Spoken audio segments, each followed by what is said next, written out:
Dharma.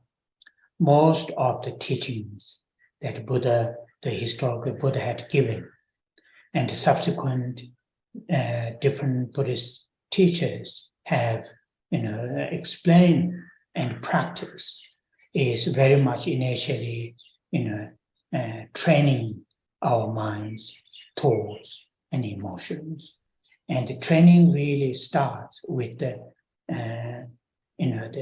having a positive intention to live our lives, positive motivations to live our lives, whether we are doing a spiritual activities or whether we are doing a carrying on routine activities, all the time to engage in those activities with a positive thought, positive motivations.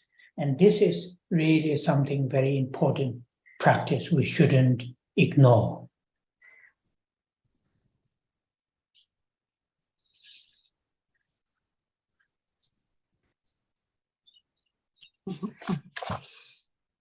Dù chúng ta là người đi theo đạo Phật của Đức Phật hay không, thì tất cả những cái mà tất cả những cái tâm thức của chúng ta cũng như những tình cảm của chúng ta, thì chúng ta rất cần có những cái tâm thức và những cảm xúc thiện mang tính xây dựng để đem lại lợi ích. Và đó là cái điều mà chúng ta rất là cần, bởi vì nó sẽ giúp đỡ cho chúng ta trong gia đình cũng như là trong cuộc sống xã hội cộng đồng. Thế thì để mà nếu chúng ta là người theo đạo Phật thì chúng ta sẽ học để chúng ta hiểu được là cái sức mạnh của cái tâm thức và của cái cảm xúc như thế nào. Đặc biệt là chúng ta học để chúng ta hiểu về cái gọi là cái cảm xúc của chúng ta, nó thiết yếu là nó phải đẹp, nó phải thiện. Thế Đức Đạt Lai Lạt Ma có nói rằng tất cả những cái chúng ta cần phải luyện tâm để chúng ta có những cái trạng thái tâm thức nó phù hợp. Và dù cho chúng ta là những người đi theo đạo Phật, đạo pháp của Đức Phật hay không, thì chúng ta cũng điều đó nó cũng rất là quan trọng và nó rất là hữu ích. Thế và hầu hết nếu chúng ta là người đi theo đạo Phật thì đạo pháp thì hầu hết tất cả pháp Đức Phật dạy cũng như pháp mà các vị thầy đã luận giải lại cho chúng ta, các vị luận giải thì nó đều là ở trong cái phạm trù là chúng ta luyện tâm thức và cảm xúc. Thế thì cái việc đầu tiên khi chúng ta rèn luyện tâm thức và cảm xúc, đó là chúng ta phải rèn luyện để chúng ta luôn có được một cái động cơ tích cực trong cuộc sống hàng ngày của chúng ta. Dù cho khi đó chúng ta đang sống để làm những cái công việc rất là đặc biệt, đặc thù, hay là nó chỉ là một cuộc sống diễn ra những việc mà nó diễn ra đều đặn hàng ngày, thì chúng ta vẫn luôn luôn phải làm sao để làm tất cả những điều đó với một cái động cơ tích cực, và chúng ta không bao giờ được quên cái điều này. So our everyday, the training or practicing Buddha Dharma, in our everyday, always should start with setting the right motivation. Every day when we start the day, morning, always start with the positive motivation. And that training is very, very crucial to benefit following the teachings of the Buddha. The Buddha historical Buddha had stated many occasions saying, that the mind, our mind is the creator of our positive life, as well as creators of our unpleasant life, unpleasant situations. So therefore, holding in the morning, during the day, positive mind.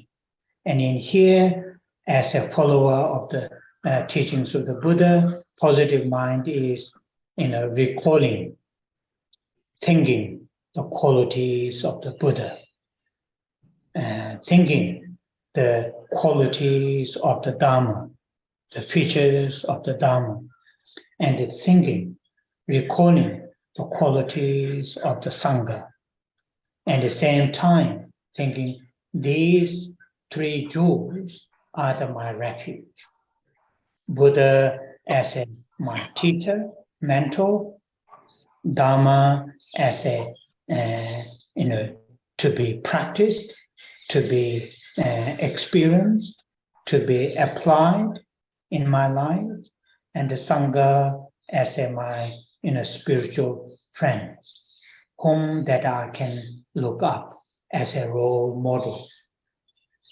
And starting the day with that thought will be very, very helpful. Starting an event, whatever event, routine, or like this kind of gathering, spiritual events, with that thought will be very, very helpful.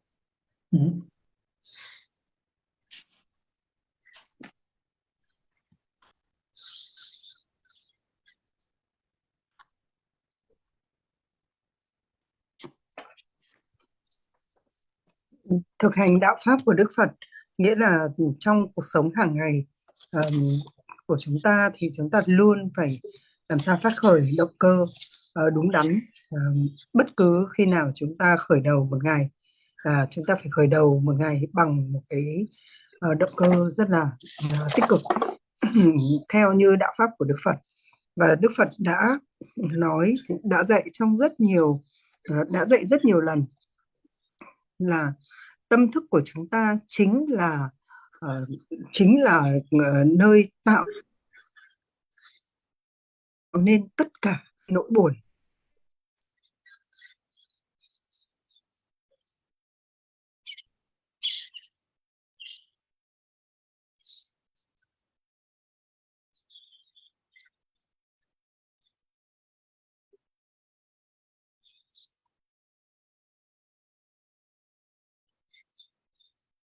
Những cái khó chịu hay những cái điều giữ được một cái tâm thức mà nó luôn luôn tích.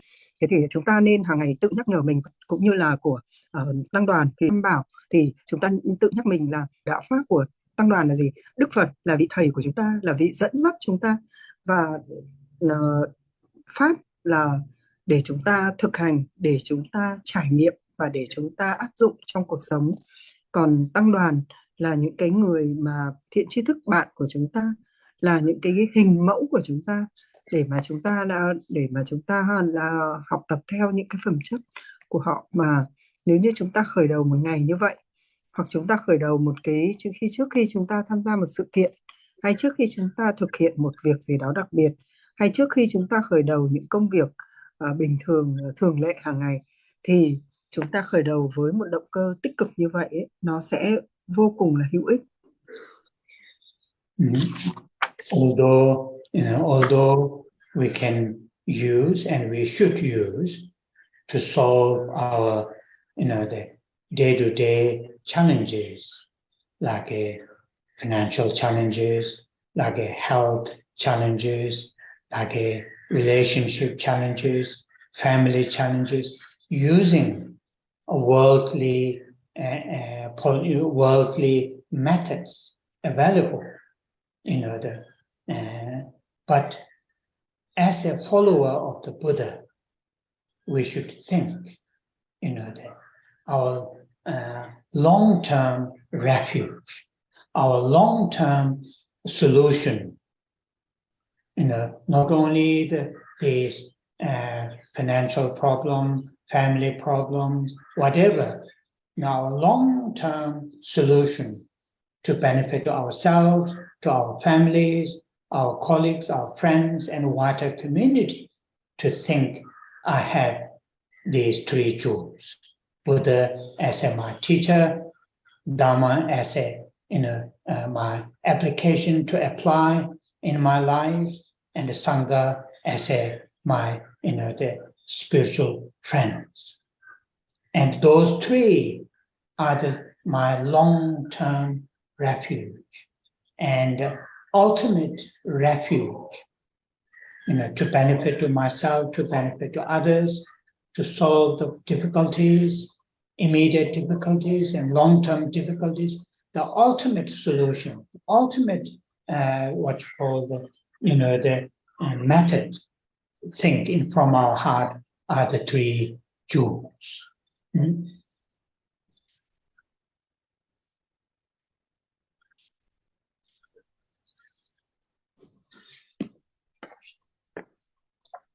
Và mặc dù là chúng ta có thể gọi là có những cái giải pháp mà trong cuộc sống hàng ngày trước khi mà chúng ta gặp những cái thách thức, ví dụ như chúng ta gặp thách thức những vấn đề liên quan đến tài chính, đến sức khỏe, đến mối quan hệ, đến gia đình, vân vân, thì như là khi chúng ta là một người đi theo Đức Phật ấy, thì chúng ta nên nghĩ về những cái giải pháp mà nó gọi là trong dài hạn. Chúng ta hãy tự nhắc mình rằng tức là chúng ta không thể sử dụng những cái cách mà chỉ là gọi là trước mắt hàng ngày của những cái người bình thường, mà chúng ta phải nhớ là chúng ta có Tam Bảo, và chúng ta có Tam Bảo thì chúng ta có Đức Phật chính là vị thầy, vị dẫn dắt cho chúng ta và chúng ta có đạo pháp là để chúng ta áp dụng trong những cái việc xảy ra trong cuộc sống, để chúng ta tìm những cái giải pháp trong cuộc sống theo đạo pháp. Và chúng ta có tăng đoàn là tăng bảo là những người bạn tinh thần của chúng ta, là những hình mẫu để chúng ta có thể chiếu vào đó mà chúng ta tìm những cái giải pháp trong cuộc sống. Thế thì tất cả ba tam bảo này của chúng ta chính là nơi mà chúng ta đã quy y tối thượng, và đây là những nơi có thể cho chúng ta những cái giải pháp tối thượng. Và tất cả những cái gọi là những cái giải pháp đó, chúng ta phải nghĩ đến cái dài hạn của chúng ta như thế nào, nó như thế nào là tốt cho cộng đồng, như thế nào là tốt cho gia đình. Và chúng ta hãy lắng nghe những cái thông điệp nó sẽ cất lên từ trái tim của chúng ta, để mà chúng ta có thể gọi là sử dụng nó giải quyết những vấn đề trong cuộc sống. Oh, yeah. Then another very, very important motivation, intention is the altruistic awakened mind. Mind which thinks, feels, plans, works, not just one's own well-beings, but also think, feels, works for the well-beings of all sentient beings. That kind of expanding, that kind of thinking, that kind of planning, that kind of vision, that kind of wish, well-beings of all, regardless of some people cause us problems, difficulties, not discriminating, not sort of selecting, but training our mind, being able to think well-beings of all living beings, not only human beings, all living beings. And that is, we need to train our mind, being able to feel that, able to think that, able to plan that well-beings of all, not just few. Of course, one's own well-being is important. Well-beings of our families, our loved ones are very important. But it is, try to think, it is equally important well-beings of others. And that kind of mind in the Buddhism, in the Mahayana Buddhism, called bodhicitta, the altruistic awakened mind.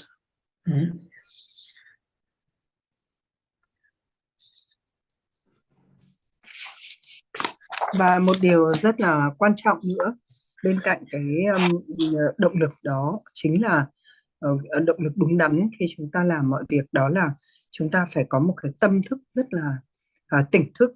Một cái tâm rất là tỉnh thức, là cái tỉnh thức đó như thế nào? Cái tâm tỉnh thức đó là luôn luôn gọi là luôn luôn tư duy, luôn luôn làm việc, luôn luôn gọi là thực hiện theo cái cách là tạo ra những điều tốt đẹp cho tất cả mọi chúng sinh hữu tình, mang lại lợi ích, làm lợi ích cho tất cả mọi chúng sinh hữu tình.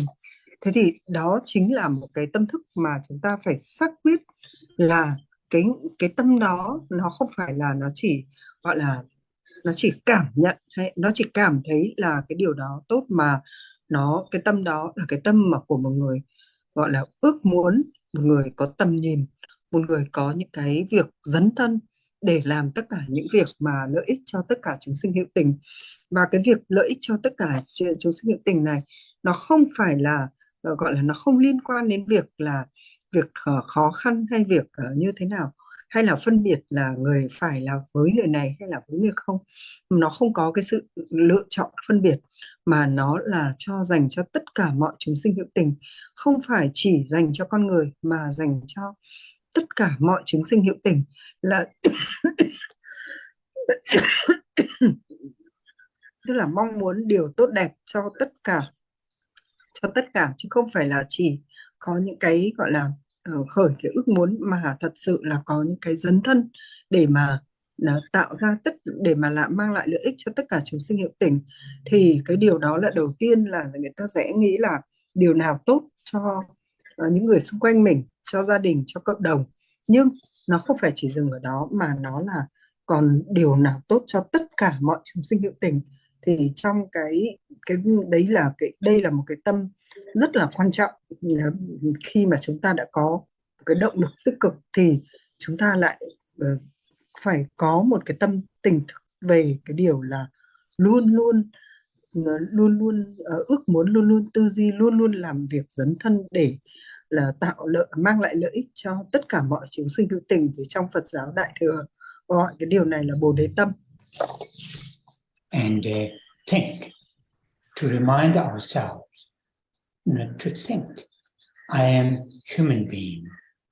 I'm human being, therefore my ability to think others' well-beings is much, much stronger and more capable than other living beings on this planet, like our pets, like dogs, cats, animals that around us. Though they are very clever, though they are very capable mentally, but compared to our mental capability, their ability is much, much less. So think, when we face the challenges, thinking about well-beings of others, then who will take care of my well-beings? If I all the time take care of others' well-being, who will look after me? Who will look after my family? We may occur that sort of mental state. Or how can I treat people who treat me very badly, treat me, my family very badly, or my community very badly, or historically they are very nasty to our community? How can I treat them very kindly, very generously? Yes, these are the challenges we need to overcome. But as a human beings, we can overcome using our rational ability, reasoning ability, unlike the animals. So not to be discouraged, by facing challenges when we're training to hold bodhicitta.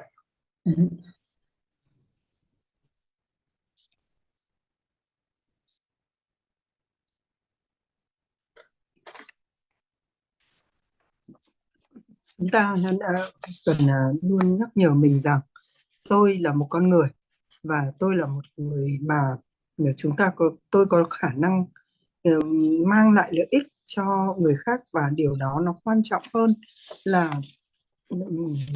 hơn tất cả những cái cái chỗ này không biết là thầy nói cái gì, mà ở trên hành tinh này ấy, thì khi ví dụ như chúng ta nghĩ đến cái loài chó, loài mèo chẳng hạn, thì ví dụ như loài chó loài mèo thì nó cũng có trí khôn, nó cũng có những cái khả năng về tâm thức, nhưng mà khi so sánh với con người thì nó thua rất là xa. Thế thì chúng ta mới nghĩ rằng là chúng ta có thể mang lại rất nhiều lợi ích cho nó. Thế nhưng mà khi chúng ta nghĩ như vậy thì chúng ta nghĩ đến mọi chúng sinh hữu tình khác, những lợi ích cho những cái chúng sinh hữu tình khác, thì chúng ta sẽ nó sẽ có thể đến với chúng ta những ờ, cái trạng thái là chúng ta sẽ tự hỏi mình là bây giờ mình cứ đi lo cho người khác thì ai sẽ lo cho mình, ai lại sẽ lo cho gia đình mình, ai sẽ ai sẽ là ai sẽ có thể làm lợi ích cho mình. Thế và mình cũng sẽ tự hỏi là làm thế nào mà mình có thể làm lợi ích cho những cái người mà họ đối xử rất là tệ với mình, họ đối xử rất tệ với gia đình mình, họ đối xử rất tệ với cả cộng đồng của mình. Thế thì chúng ta có thể là chúng ta hãy tư duy làm một cách gọi là tự phân tích với cái bồ đề tâm của chúng ta, đó là chúng ta mong muốn làm lợi ích cho tất cả chúng sinh hữu tình, với không không không không vì sao là bởi vì chúng ta dùng những cái cách phân tích hợp lý để chúng ta có thể vượt qua những cái chướng ngại, những cái trạng thái này, để chúng ta có thể gọi là hành xử làm mọi việc lợi ích luôn luôn làm mọi việc lợi ích bằng cái bồ đề tâm của mình. Và mỗi khi chúng ta đối diện với bất cứ một thách thức nào thì chúng ta cần giữ cái bồ đề tâm. So these are the two things. First one is holding the three jewels as our ultimate refuge, ultimate protection, ultimate solution, and the bodhicitta, the altruistic awakened mind, one of the most precious minds to hold within ourselves. Those are the two mental states that we always try to bring in our mind as a starting the day, as a starting the event. So this is what I've just briefly mentioned. Now, after the translation this, I will say the refuge and bodhicitta lines, those 4 lines, and hold those 2 minds. And after the recitation, then we are going to chant Buddha Amitabha mantra, Om Amitabha Sri. Đó là hai điều mà tôi đã nói cho đến bây giờ. Tức là đầu tiên là chúng ta phải luôn giữ cái tâm, là chúng ta giữ 3 tâm, mà chúng ta giữ gìn 3 tam bảo ở trong tâm của chúng ta. Tâm đó chúng ta thấy rằng tam bảo là cái nơi quy y tối thượng, là cái nơi gọi là bảo vệ tối thượng, và là những cái giải pháp tối thượng cho tất cả những cái vấn đề của chúng ta. Và chúng ta nghĩ đến bồ đề tâm, là chúng ta giữ cái bồ đề tâm đó là chính là cái động lực trong những cái việc của chúng ta làm. Và sau đây thì tôi sẽ tụng cái câu quy y phát bồ đề tâm, và chúng ta sẽ có thể tụng cùng.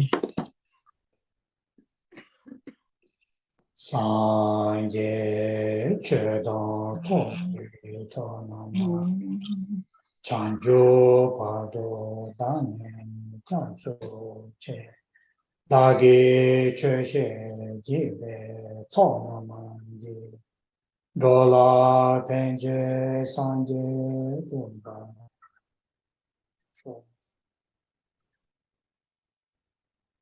sanje chedan to nama chanjo pardo dane japso che dagi jinso jive chonamandi dola penje sanje doba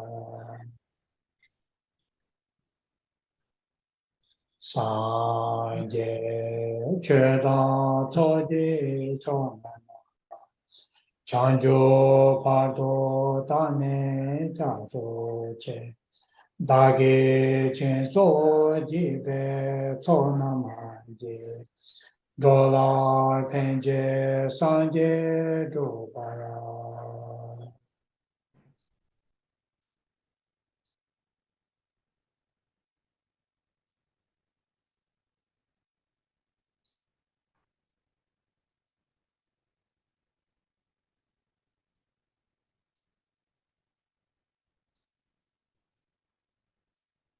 with the refuge, refuge mind and the bodhicitta. Now I'm going to say a few times Buddha mantra.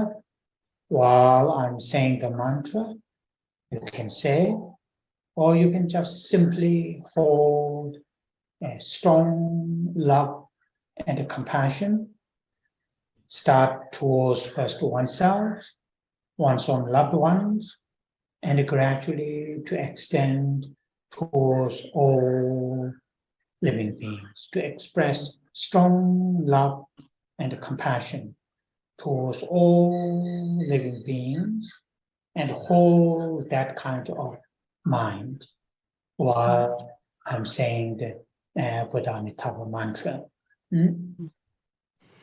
Bây giờ thầy sẽ tụng và trong lúc đó thì các bạn có thể tụng theo, hoặc là các bạn cũng có thể là không cần tụng theo nhưng mà suy tư về thương yêu và tâm thương yêu và từ bi, và chúng ta trải cái tâm thương yêu và từ bi đó trước hết là đến những người mà xung quanh chúng ta, những người mà chúng ta yêu thương, và chúng ta lại cùng cái tâm thương yêu và từ bi đó chúng ta trải rộng khắp đến tất cả mọi chúng sinh hữu tình. Om Ni Dewa Re Om Ni Dewa Re Om Ni Dewa Re Om Ni Dewa Om Ni Dewa Re Om Ni Dewa Re Om Ni Dewa Re Om Ni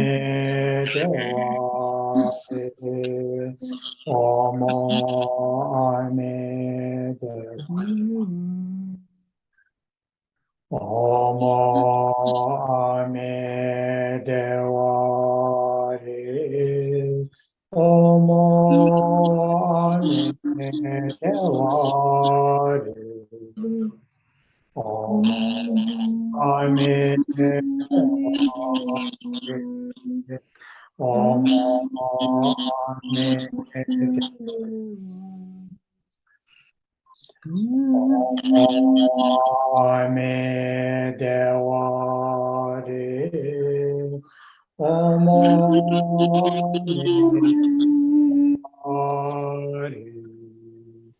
Om Ni Dewa Re Om Ni Dewa Re Om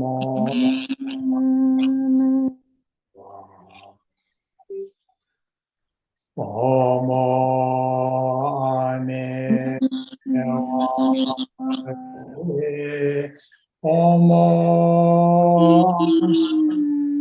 Dewa Re Om Ni Dewa Re Om Om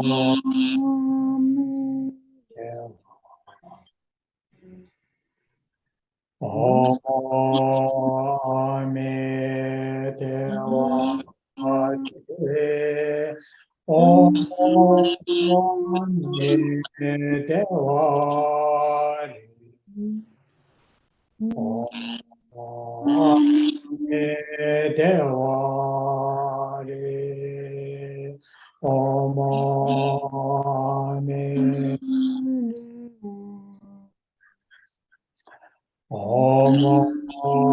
Om Ni Dewa Re Om Ni Dewa Re Om Ni Dewa Re Om Ni Dewa Om Ni Dewa Re Om Ni Dewa Re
So we are reading this sutra, the teachings of the Buddha, the historical Buddha, had given the first his teaching. Quite often it is called turning the wheel of the Dharma, turning the wheel of the Dharma. And sometimes it is called Four Noble Truths Sutra, that because the subject matter is the Four Noble Truths, and in terms of the time when this sutra, that is teaching, is given by the historical Buddha, he gave, first as a first teaching after his enlightenment. And as I have shared with you, as a follower of the teachings of the Buddha, it is very, very helpful. We should try to learn as much as we can Buddha Dharma based on historical Buddha, his own teachings, like this one, turning the wheel of the Dharma. Some of the Buddhist, his own teachings are very simple, very, practical, and very often, simple yet very profound, yet very vast.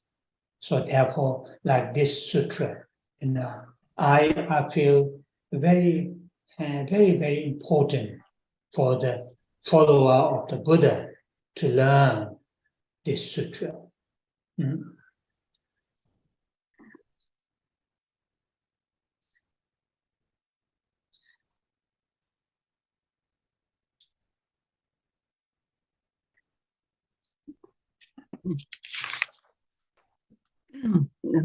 Giờ thì chúng ta sẽ học sang cái bản kinh, mà bản kinh này là kinh mà kinh đầu tiên Đức Phật dạy, đó là kinh Chuyển Pháp Luân. Thế thì kinh Chuyển Pháp Luân còn gọi là Tứ Diệu Đế. Thì về thời gian thì Đức Phật đã dạy bản kinh này là cái lời dạy đầu tiên của Ngài sau khi Ngài đạt giác ngộ. Mà vì chúng ta là những vị đi theo Đức Phật, đi theo lời dạy của Đức Phật, thì chúng ta cần phải học càng nhiều càng tốt về những cái lời mà thực sự là của Đức Phật dạy ra, từ chính Đức Phật dạy ra. Và đây là cái kinh mà Chuyển Pháp Luân này chính là một cái kinh mà chính Đức Phật đã dạy ra như vậy. Mà có một số những lời dạy của Đức Phật ấy, thì nó rất là đơn giản, rất là dễ áp dụng, nhưng mà nó cũng có những cái mà rất là gọi là sâu, rất là rộng, rất là thâm sâu, rất là rộng. Và điều rất quan trọng là chúng ta phải học về cái bản kinh này. So our reading. So far we have read the sutra. The Buddha stated, his teachings will benefit. His teachings will benefit the people who live their life free from two extremes. Extremes of indulging sense pleasures. In other words, continuously chasing the sense pleasures.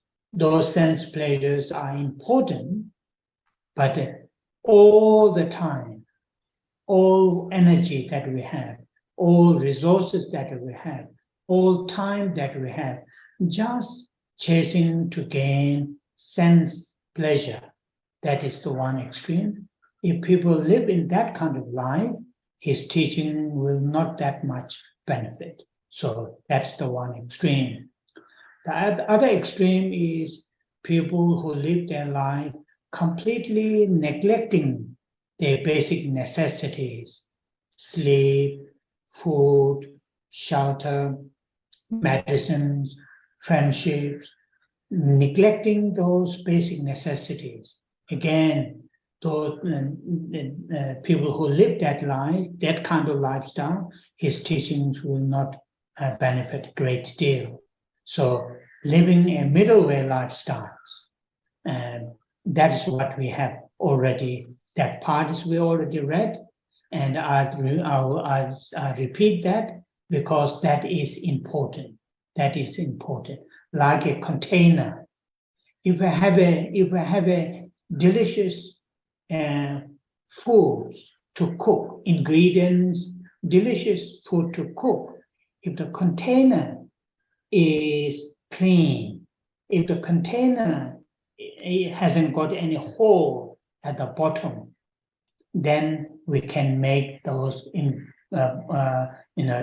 those good ingredients make delicious food. Similar to that, if we have a middle way lifestyle, not indulging sense pleasure, not neglecting the basic necessities, but in the middle way life, then Buddha's teachings will benefit.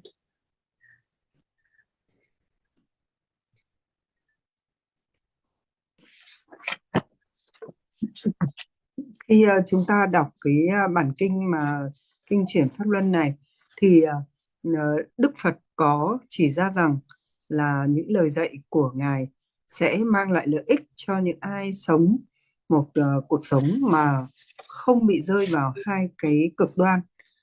Đó là những người không sống cực đoan theo cách là đắm chìm vào tất cả những cái gọi là dục lạc, những cái tìm kiếm những cái dục lạc, chỉ chạy theo những cái dục lạc, và tất cả thời gian, nguồn lực và tất cả năng lượng, tâm sức đều chỉ dành để đi gọi là chạy theo những cái dục lạc đó. Thì với những cái loại người này thì lời dạy của Đức Phật sẽ không thể mang lại lợi ích cho người ta. Thế và cái cực thứ hai đó là những con người lại sống chối bỏ tất cả những cái nhu cầu căn bản cần thiết nhất, chối bỏ cả những nhu cầu về thức ăn, về thực phẩm, về thuốc men, về nơi ăn trốn ở, về những mối quan hệ bạn bè. Thì nếu những người mà họ sống, họ chối bỏ hết tất cả những cái này ở một cái cực đoan này, thì đạo pháp của Đức Phật cũng không thể là mang lại lợi ích cho người ta. Thế thì chúng ta với những cái người mà sống ở trong cái gọi là trung đạo, theo cái cách sống trung đạo, thì mới có thể được lợi ích từ lời của Đức Phật dạy. Và điều này là rất là quan trọng. Tức là chúng ta phải nhớ là rất quan trọng là chúng ta phải sống theo cái con đường trung đạo và không rơi vào hai cái cực đoan của những con người đắm chìm trong dục lạc, chỉ chạy theo các cái niềm vui, các cái tìm kiếm những cái gọi là niềm vui, những cái sở thích, những cái này, những cái dục lạc đó, hay là lại chối bỏ sống khổ hạnh, chối bỏ tất cả những cái nhu cầu căn bản nhất của con người, như là thực phẩm, thực phẩm, thuốc men, nơi ăn trốn ở, tình bạn, thì những cái người rơi không bao giờ rơi vào hai cái cực lạc đó, bởi vì hai cái cực đoan đó, bởi vì hai cực đoan đó, nếu chúng ta sống ở trong hai cực đoan đó, chúng ta sẽ không thể nào có được lợi ích từ lời của Đức Phật. Và như vậy ấy, thì cái việc mà sống theo cái con đường trung đạo là một cái điều rất là quan trọng đối với cả những cái người đi theo Đức Phật.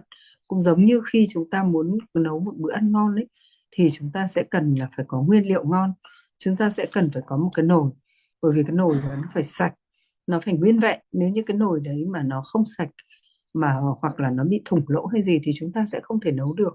Cái nguyên liệu nó cũng phải tốt, cho nên là đó là những cái điều kiện mà chúng ta phải có, là chúng ta phải sống ở trong một cái sống ở trong cái trạng thái là trong cái cách sống của con đường trung đạo.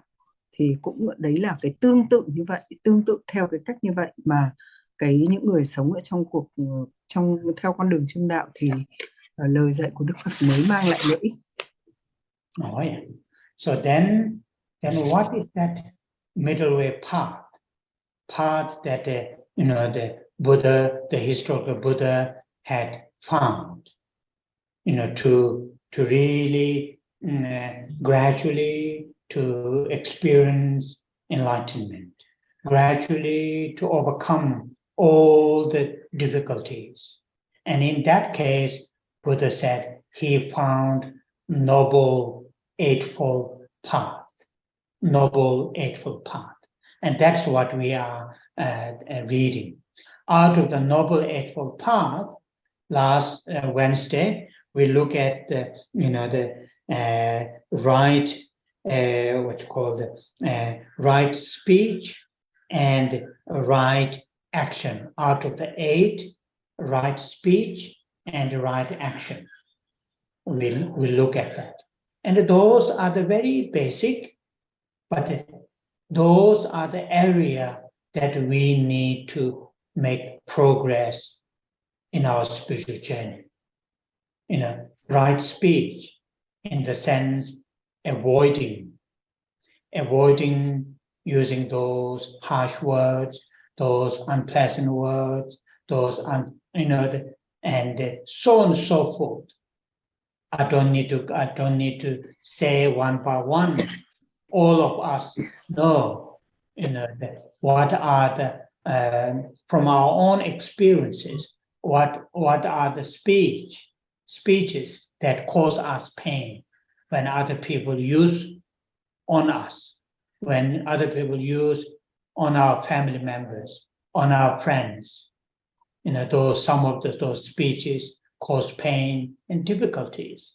And it is the same if we use to the others, So therefore, right speech, that is, and the right action, same, our physical body, our physical action, traditionally listed, saying killing, taking others' life, sexual misconduct, and so on and so forth. But whether we go through the traditional list or not, we know from our own experiences what are the physical actions that cause pain. From our knowledge, from our own experiences, not using those harmful. That's called, right action. This I already mentioned last Wednesday. Today we are going to look at right livelihood. Out of the 8 noble paths, we are going to start looking at right livelihood.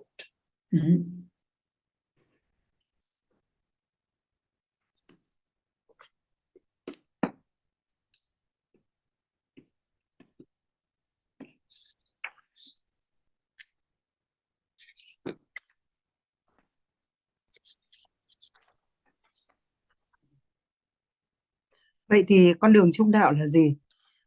Con đường trung đạo mà Đức Phật đã tìm ra, đó là cái gọi là thật sự là đã giúp cho chúng ta vượt qua được những cái khó khăn.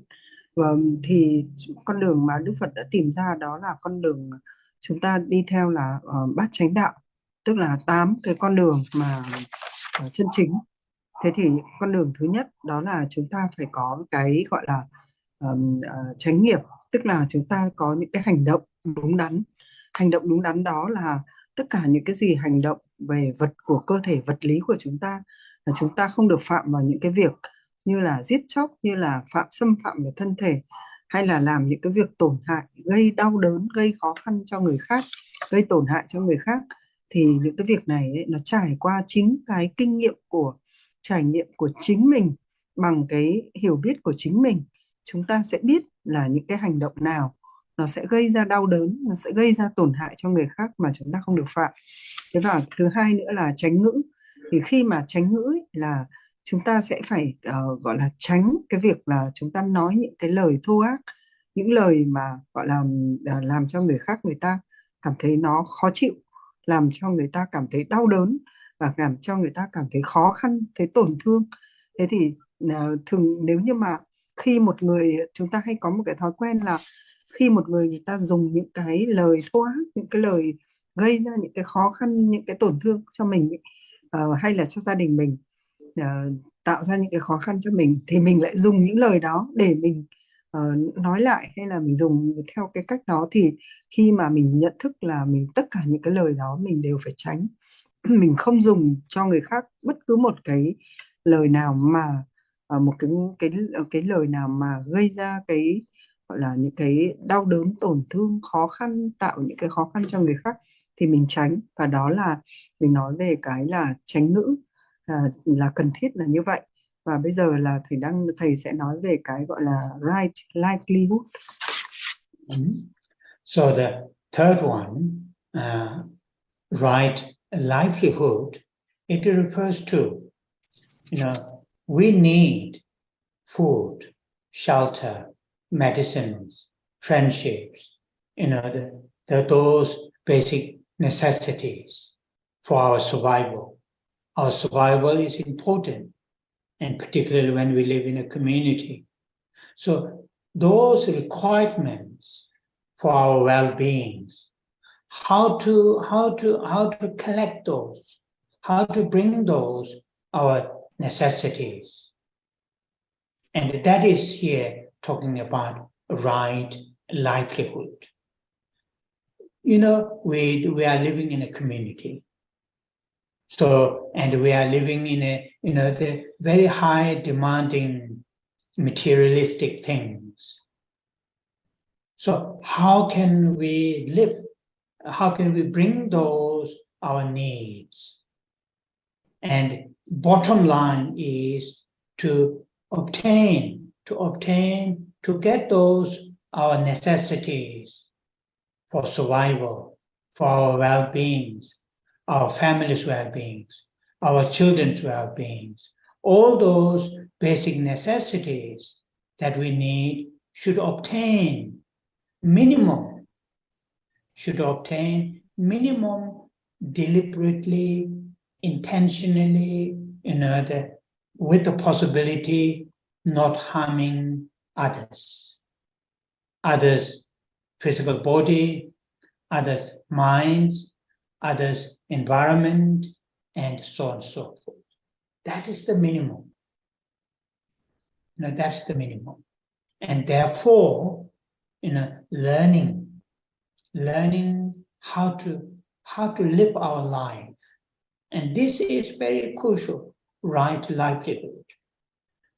Living our life, day-to-day life, in a very messy, not regarding well-beings of others, not thinking about lives of the others, not thinking about mental well-beings of the others, not thinking about environments and so forth, then going to prayer, going to meditate, going to pray, offering to the Buddha and the Sanghas, and that will not work. Even if we do very sophisticated Buddhist meditation, recitation, it will not work. If we live our life, basic needs and necessities obtained in with a very messy way, So that is something, the area we need to improve by following the Buddha Dharma.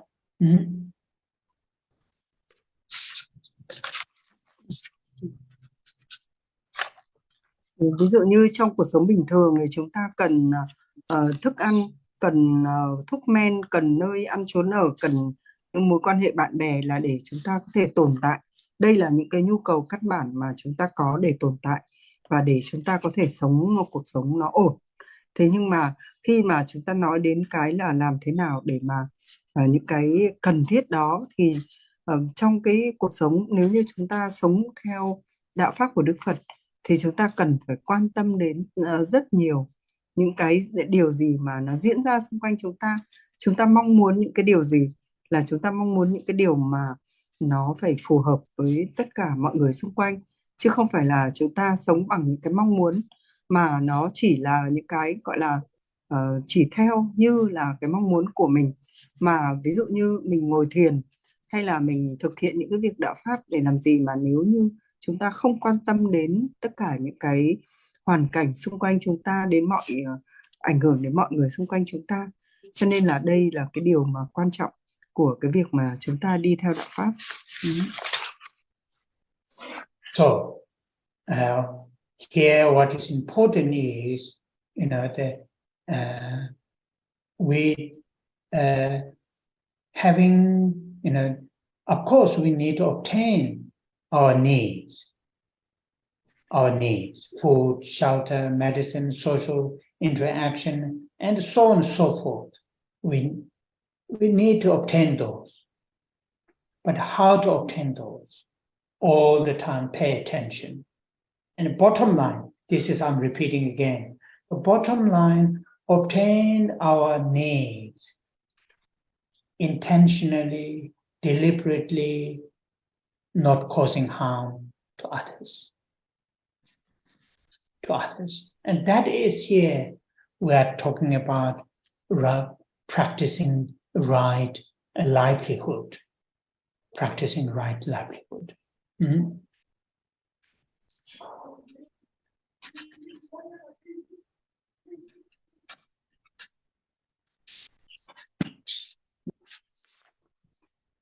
Là chúng ta luôn phải quan tâm là đến những cái việc quan trọng là chúng ta cần có những cái mà chúng ta rất là cần căn bản trong cuộc sống, cần cái này, cần cái kia, và làm thế nào để chúng ta có thể có được nó, có được tất cả những cái điều mà chúng ta cần đó. Thì khi chúng ta cái cách mà để chúng ta có được những điều mà những thứ mà chúng ta cần đó thì chúng ta cần phải luôn chú ý đến cái việc là khi chúng ta đạt được hay là để có được những điều mà chúng ta cần, chúng ta không được gây tổn hại đến người khác. Và cái việc đó chính là chúng ta practicing cái right livelihood. Okay. Now these three out of 8, right speech, right action, right livelihood. These three, in generally what we call practicing ethics. And practicing ethics is like having a good, healthy sort of container. If you practice ethics, then all the other virtues will grow. With all the other wholesomes will grow. Buddha had stated many times, it says, if there's no ethics in our lives, then it is like a container which is completely broken. No matter how much the foods or drinks are poor, never going to keep. If we have ethics in our daily lives, then whatever virtues that we practice, they will keep like a good, container which is able to keep everything what we pour. So, that is what the Buddha had stated. So really remember, practicing ethics is not some kind of monks, nuns job. Lay people, do not follow the ethics. Don't think that. That kind of thought is mistake. Lay people also should follow these 3 right, out of the 8 noble paths, these 3 noble paths, which is right speech, right action, and the right livelihood.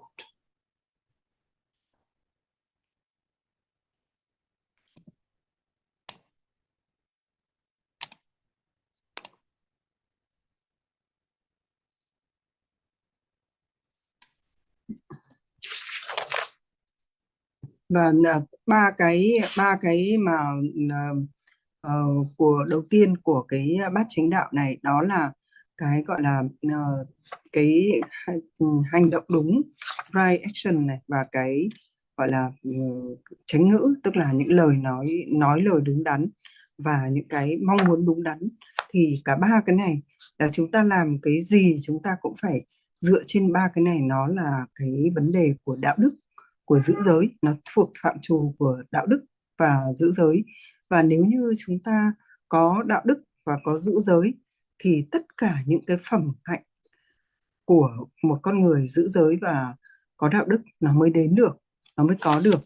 Thế bởi vì nếu như chúng ta mà không giữ giới, không có đạo đức ấy, thì chúng ta sẽ, Đức Phật bảo là chúng ta giống như một cái bình đựng mà nó bị thủng, bao nhiêu thứ đổ vào nó cũng không có gì để mà giữ được. Thế thì thường thường chúng ta nói đến gọi là giữ giới thì chúng ta hay nghĩ rằng đó là vấn đề của các vị tăng ni, chỉ có tăng ni mới phải giữ giới. Còn chúng ta là người bình thường, người tế tục, người cư sĩ bình thường thì chúng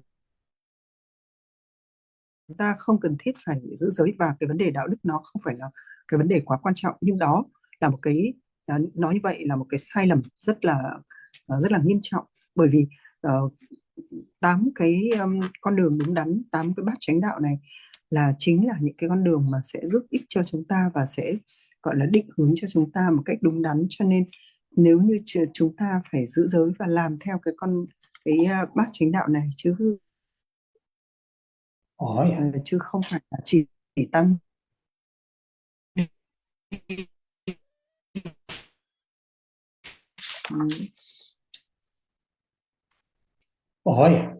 So then the next three are the right,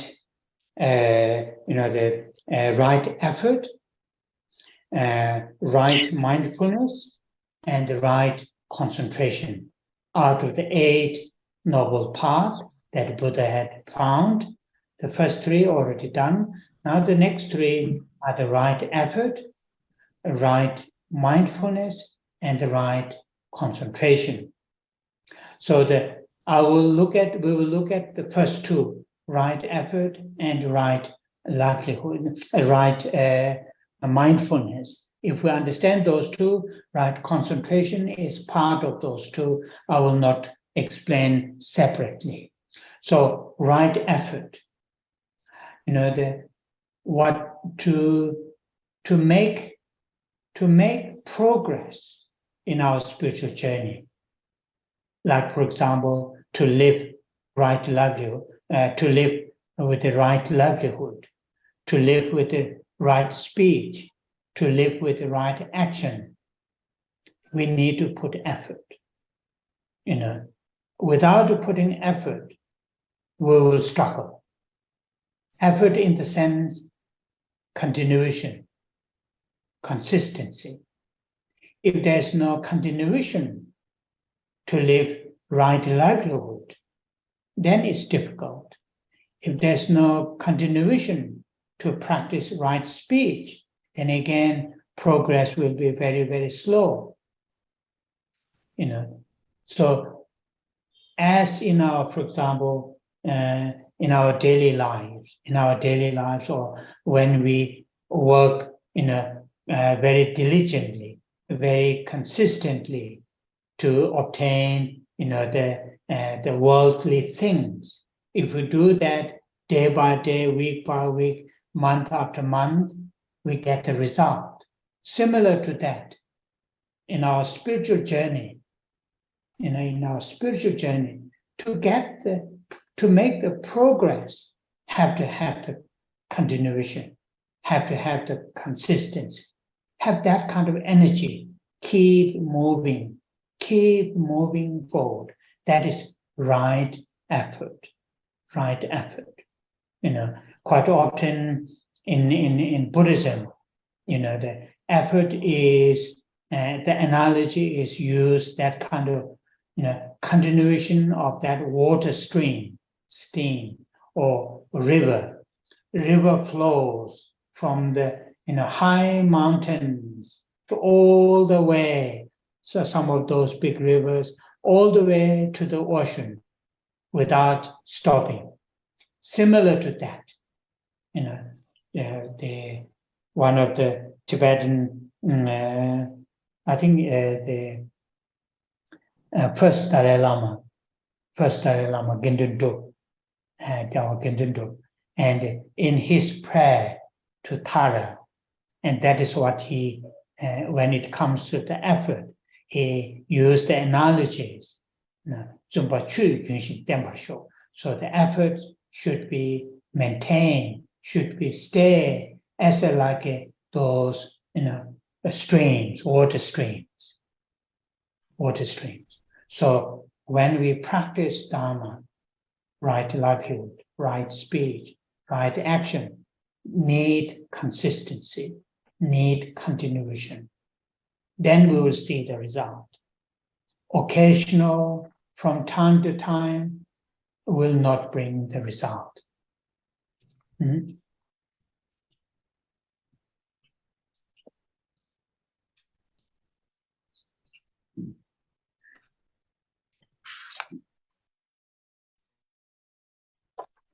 Tiếp về ba cái điều nữa, là một cái là cái chánh tinh tấn, một cái là cái chánh niệm, và một cái là cái chánh định. Ba cái điều này thì khi mà chúng ta nói về cái tinh tấn, nghĩa là chánh tinh tấn, nghĩa là những cái nỗ lực của chúng ta ấy, là chúng ta phải để mà trong cuộc sống bình thường hàng ngày, khi chúng ta muốn có được những cái điều gì, đạt được những cái điều gì giá trị, thì chúng ta phải cố gắng ngày qua ngày, tháng qua tháng, năm qua năm, cho đến khi mà chúng ta đạt được nó. Thì trên cái hành trình về tâm linh của chúng ta cũng vậy, thì chúng ta phải nắm được cái chìa khóa để chúng ta tiến bộ được, là chúng ta cũng phải cũng thực hiện như vậy, ngày qua ngày, tháng qua tháng, năm qua năm, để mà cho chúng ta mới đạt được những cái kết quả. Thì trong đạo Phật ấy, cái việc mà chúng ta gọi là tiếp nối, nó phải bền bỉ, giống như là một dòng sông nó chảy từ trên núi cao xuống dưới biển rộng, và nó cứ chảy liên tục, không bao giờ có ngừng nghỉ. Thế thì Đức Đạt Lai Lama đời thứ nhất, Ngài có nói ở trong một cái lần mà trong một cái bài mà tụng của Đức Tara ấy, thì Ngài cũng nói rằng là cái gọi là mọi cái nỗ lực ấy của chúng ta, nó phải như là một cái gọi là theo như một cái, giữ như là một cái dòng chảy. Thì cái việc mà chúng ta nói rằng khi mà chúng ta thực hiện những cái việc mà gọi là chánh tinh tấn, là nó phải liên tục, nó phải bền bỉ, nó phải bền bỉ là cái điều rất là quan trọng. Nếu như chúng ta chỉ thỉnh thoảng chúng ta mới nỗ lực, chúng ta làm thỉnh thoảng lúc này lúc kia, thì nó sẽ không có được kết quả đâu. So out of the 6 perfections in the Bodhisattva's deeds, Bodhisattva's action, out of the 6 perfections, one is the perfections of the effort, right effort, which is I think the 4th one after the patience, 4th one out of the 6 perfections. So bodhisattvas, when they in the training to really and get the results, they see the right effort is important. If they build perfection of effort, then they will see the results. They will see the results. So this is the mental strength. mental strength. Of course, physical doing, verbal practice there, but mainly the mental strength. Building mental strength in the spiritual path, in the spiritual journey, is very crucial. If our mind is weak, if there's no mental strength, if we give up when we face small challenge, if we give up easily, then it's difficult to make progress. Difficult to make progress. Making progress is the power or the strength of the right effort, this mental strength. In Tibetan, it's called zundu. So it has a connotation in Tibetan word. It has a connotation of continuing.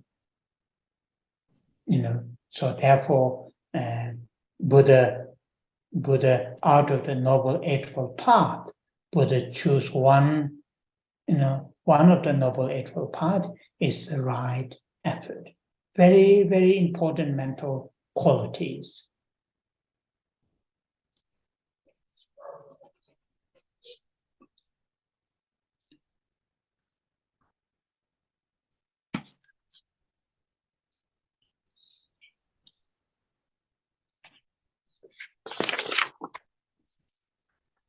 Trong lục độ Ba La Mật mà Đức Phật dạy trong việc hành Bồ Tát đạo ấy, thì có trong 6 cái phẩm chất đó, 6 lục độ đó thì có một là cũng là chánh tinh tấn, tức là cái lục độ thứ tư thì là cũng là chánh tinh tấn, là cho cái vị Bồ Tát hành Bồ Tát đạo là phải có cái sự tinh tấn đó.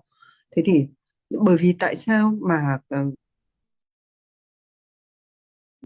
Đức Phật lại sự tinh tấn đó? Bởi vì cái việc mà chúng ta phải đặt ra những cái nỗ lực thì nó mới thực sự, nó mới giúp chúng ta có đạt được kết quả. Và cái kết quả thật sự là khi chúng ta phải có được cái sức mạnh của tâm thức, là nó rất là chính yếu, nó rất là quan trọng. Bởi vì trên cái hành trình tâm linh của chúng ta, nếu như cái tâm thức của chúng ta mà nó không có cái sức mạnh ấy, nó yếu ấy, thì mà nếu như chúng ta không rèn luyện, là chúng ta dồn cái nỗ lực để chúng ta rèn luyện dần dần, chúng ta có một cái sức mạnh của tâm ấy. Mà nếu như chúng ta để cái tâm của chúng ta không hành, chúng ta để cái tâm của chúng ta nó yếu, thì khi chúng ta gặp những vấn đề chúng ta sẽ từ bỏ. Và nếu như chúng ta từ bỏ thì chúng ta sẽ không có thể nào có thể thực hiện được những cái nỗ lực của mình. Thế thì trong tiếng Tây Tạng có cái chữ là chunru, nghĩa là cái sự bền bỉ, tiếp nối liên tục ấy. Thì đây là một trong những cái 8 cái điều của bát chánh đạo, của 8 cái con đường mà Đức Phật đã chỉ ra. Đó là cái chánh tinh tấn, là nó rất là quan trọng, và nó là một cái phẩm chất rất là quan trọng của tâm thức. Đó là chúng ta luôn gọi là giữ cái sự nỗ lực tinh tấn. So then the next one is the right mindfulness. So mindfulness has many different connotations. Sometimes, the mindfulness is simply explained as a simple observation, simply observing, what is going on in our mental states, in our daily lives. Simply observing.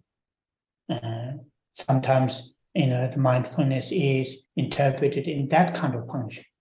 Sometimes mindfulness is interpreted as a pure awareness, aware of the things and events, and sometimes, interpreted in that way. Now, the point here, what is important here is, at the modern these days, people talk about without any religious context, without any Buddhist teachings context, mindfulness is presented to the public simply as a method to reduce mental stress, and some kind of sense of loneliness, some kind of, simply to introduce, to reduce very gross mental difficulties. That is also fine. That is also fine. But in the Noble Eightfold Path, where the mindfulness is one of them, it's not just simply to reduce mental stress or loneliness or the mental agitations. Not only just that kind of purpose.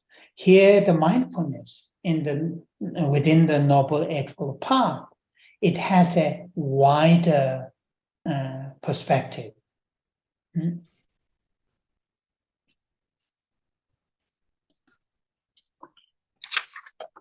Thì chúng ta nói về chánh niệm, tức là nó chỉ có thể là đôi khi nó chỉ là cái việc là đơn thuần là chúng ta quan sát cái trạng thái tâm thức của chúng ta đang như thế nào, cái tâm của chúng ta quan sát là tâm chúng ta như thế nào. Và nhiều khi nó cũng được gọi là cái chánh niệm này cũng được hiểu như là một cái trạng thái là một sự tỉnh thức thuần tịnh về sự việc và về những cái sự vật và hiện tượng xung quanh và những điều xung quanh chúng ta. Nhưng mà cái điều gì là quan trọng ở đây là bởi vì hiện ngày nay ấy, thì khi mà mọi người ta nói về cái chánh niệm mà nếu như họ không nói đến, họ không có liên hệ về tôn giáo ấy, thì họ sẽ nói rằng là mindfulness, nghĩa là chánh niệm này là để làm giảm, để giúp giảm stress tinh thần, bị căng thẳng tinh thần, hoặc là lại giúp cho người ta bị thoát khỏi cái trạng thái là gọi là cô đơn, hay là những cái gọi là vấn đề mà nó không tinh thần nó không ổn. Thế thì nói như vậy thì nó cũng nếu như mà dùng cái gọi là chánh niệm để cho những cái việc như vậy thì nó cũng ổn thôi, nó không có vấn đề gì. Nhưng trong bát chánh đạo ấy, thì Đức Phật nói về chánh niệm với một cái phạm vi nó gọi là rộng hơn như vậy. Oh yeah. So here, mindfulness out of the Noble Eightfold Path, this right mindfulness is,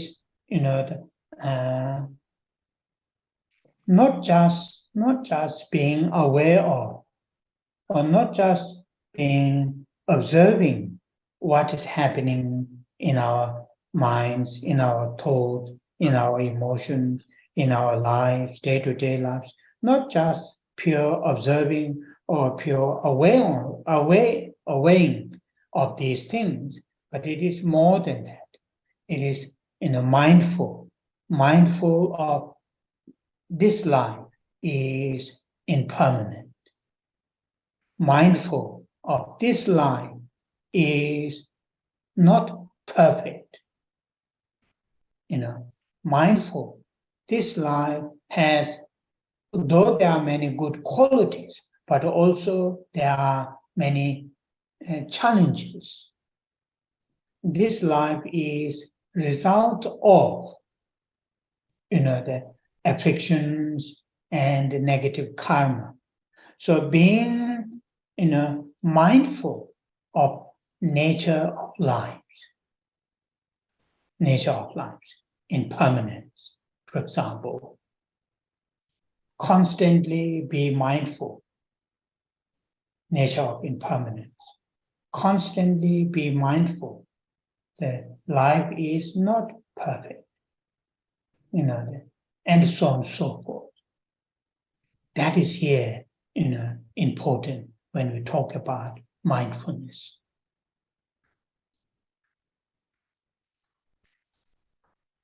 Thì khi mà nói về chánh niệm thì chánh niệm ở trong chúng ta không nói về ở trong 8 bát chánh đạo của Đức Phật dạy, thì nó không chỉ là nói rằng là chánh niệm nghĩa là một cái sự gọi là quan sát thuần tịnh, hay là một cái sự gọi là tỉnh thức thuần tịnh về những cái gọi là những cái điều hay những cái sự việc hiện tượng nó diễn ra xung quanh mình.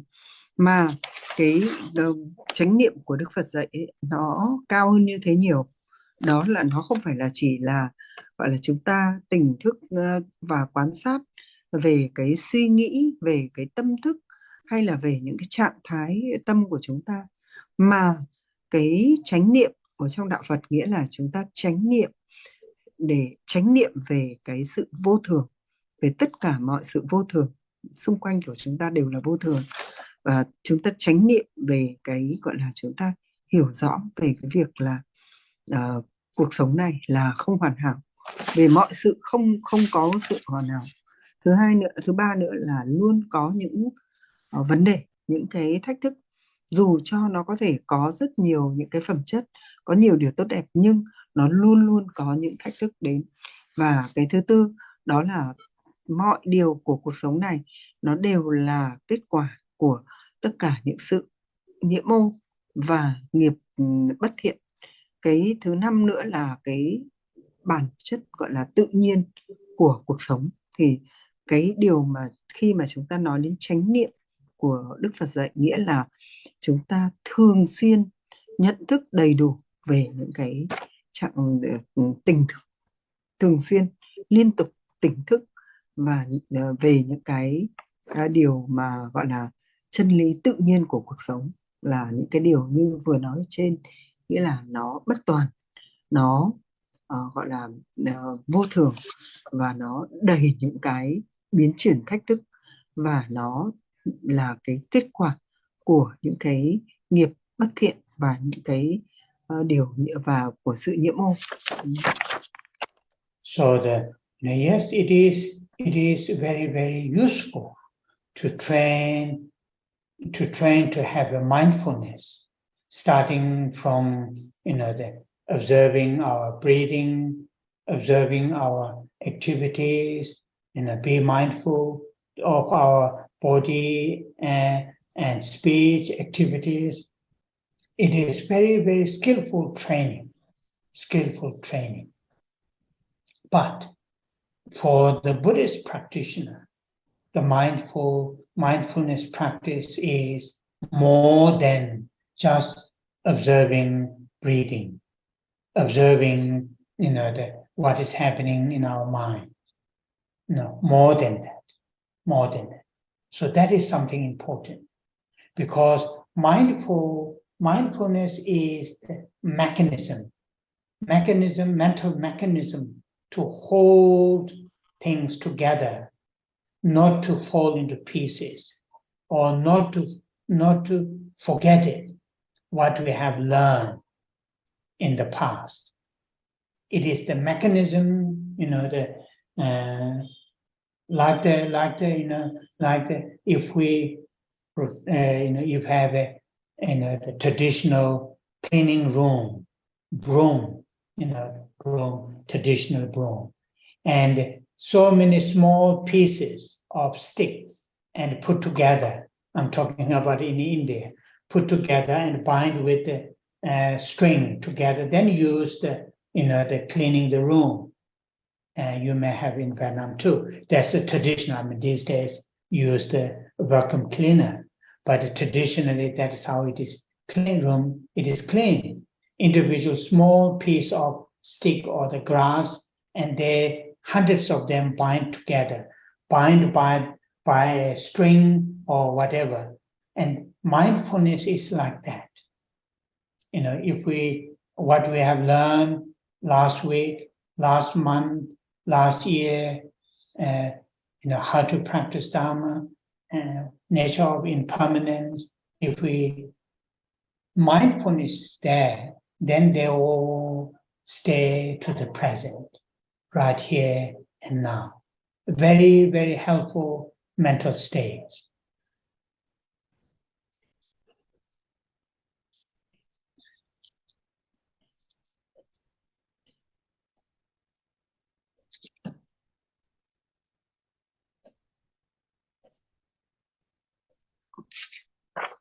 nó sẽ rất là hữu dụng và rất là cần thiết khi mà chúng ta rèn luyện để chúng ta có thể tỉnh thức. Và cái tỉnh thức này nó không phải chỉ là tỉnh thức về cái là thân thể và lời nói và những hoạt động của chúng ta, mà cho cái người mà thực hành đạo Phật ấy, thì nó phải thực hành hơn như thế nữa, hơn là cái việc là chúng ta chỉ quan sát cái điều gì đang diễn ra trong tâm thức mình, mà cái chúng ta phải gọi là giống như quan sát nó giống như là cái trạng thái tâm thức của chúng ta, nó giống như một cái bộ máy, mà cái bộ máy đó nó hoạt động ờ, tất cả cùng với nhau, cùng cùng cùng cùng lúc, chứ không phải là mỗi thứ nó gọi là tách rời ra một một phần. Ví dụ như các bạn thấy là trong cái có một cái gọi là cái chổi quét nhà ấy, thì nó theo cái chổi truyền thống giống như ở Ấn Độ ấy, tức là họ sẽ lấy những cái cây cỏ, họ buộc lại rất nhiều những cái cây cỏ với nhau, rồi họ dùng nó như kiểu để quét bụi. Thế thì dùng cái sợi dây buộc chúng nó lại để giống như quét bụi.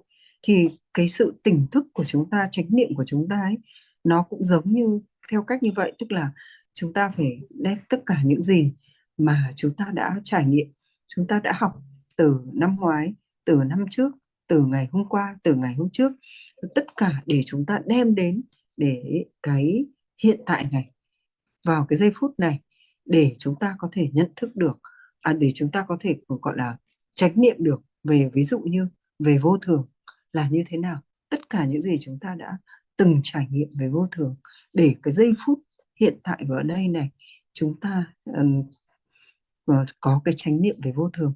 Ví dụ như vậy thì cái trạng thái đó là một cái trạng thái tâm rất là quan trọng. Oh yeah. So that is here today we start with the right livelihood and then move to the next group, right effort and the right mindfulness. So we are looking at Noble Eightfold Paths. We have finished right speech, right action, right livelihood, right effort, right mindfulness. And these are the basic, the what you call the mental states and practice that we need in our spiritual journey. And the Buddha said the Noble Eightfold Path. He used the term noble. He used the term noble in the sense these will bring positive results. These will bring very, very healthy, positive, long-term benefits to ourselves and to others. And therefore, the term noble is used. You should not think these are the simple, basic. These are the building blocks of our spiritual journey, spiritual development. If we missed these Noble Eightfold Paths in our spiritual journey, very, very difficult to make progress. Very, very difficult to make progress. Even if we have lots of high sort of, the advanced recitation, advanced meditation, whatever, if we lack these Noble Eightfold Paths in our spiritual journey, difficult to make good progress. So should not think these are the simple, basic for the kindergarten level Buddhist practice. Should not think that.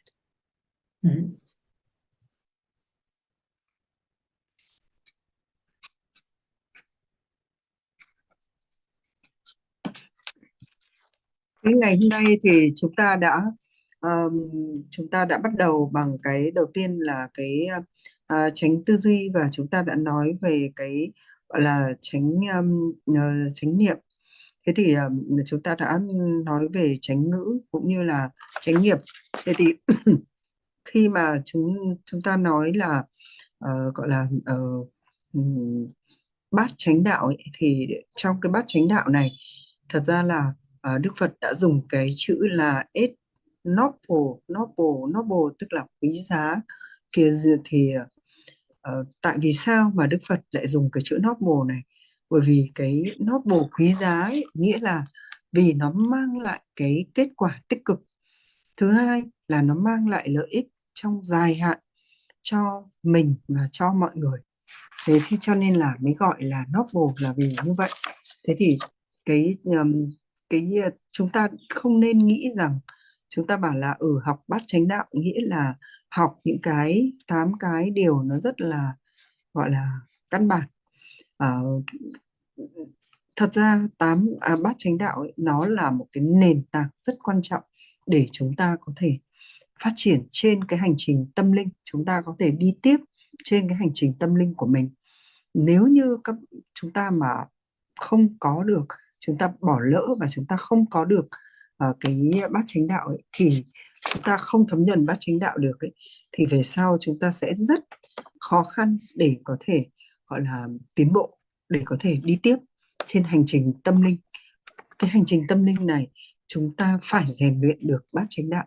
Nếu như chúng ta không rèn luyện được bát chánh đạo thì thậm chí là dù cho về sau ấy chúng ta có thể hành được những cái pháp thiền rất là cao đi chăng nữa, chúng ta có thể gọi là hành thiền rất giỏi đi chăng nữa, nhưng nếu như chúng ta không có bát chánh đạo, không rèn luyện bát chánh đạo thì chúng ta sẽ rất khó khăn để mà gọi là đi tiếp trên hành trình tâm linh. Cho nên là không nên nghĩ rằng bát chánh đạo chỉ là những cái pháp đơn giản căn bản. Oh yeah. So now we are going to end here, and I will say 2 dedication verses. One is long life for His Holiness the Dalai Lama, and one is to cultivate bodhicitta, and whatever virtues that we have created in our lives, that we've done, and particularly today's our class coming together, all those virtues will dedicate for the long life for His Holiness and the living beings to have bodhicitta. Thì chúng ta sẽ ngày hôm nay thì chúng ta sẽ dừng đây, và sau đây thì tôi sẽ tụng cái bài là cầu nguyện trường thọ cho Đức Dalai Lama và cầu nguyện là tất cả những thiện đức mà chúng ta có được ngày hôm nay chúng ta sẽ xin hồi hướng để cho cái việc mà hành trì Bồ Đề Tâm cho trường thọ của chúng ta, cho trường thọ của Đức Dalai Lama và cho tất cả mọi chúng sinh hữu tình đều có được Bồ Đề Tâm. Kare rave korve shingamande pendan dewa malu jove chere sewa tenzin jazo shabe side pado tenjoro che Chanjo Sencho Rinpoche Maje Panama Jeju Che Jeba Nyamba Meba Kone Kondu Hewa Sho.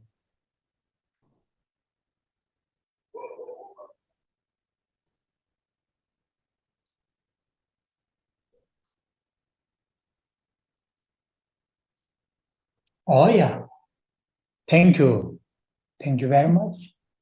Thank you so much, Rinpoche. Thank you. Thank you so much, Rinpoche.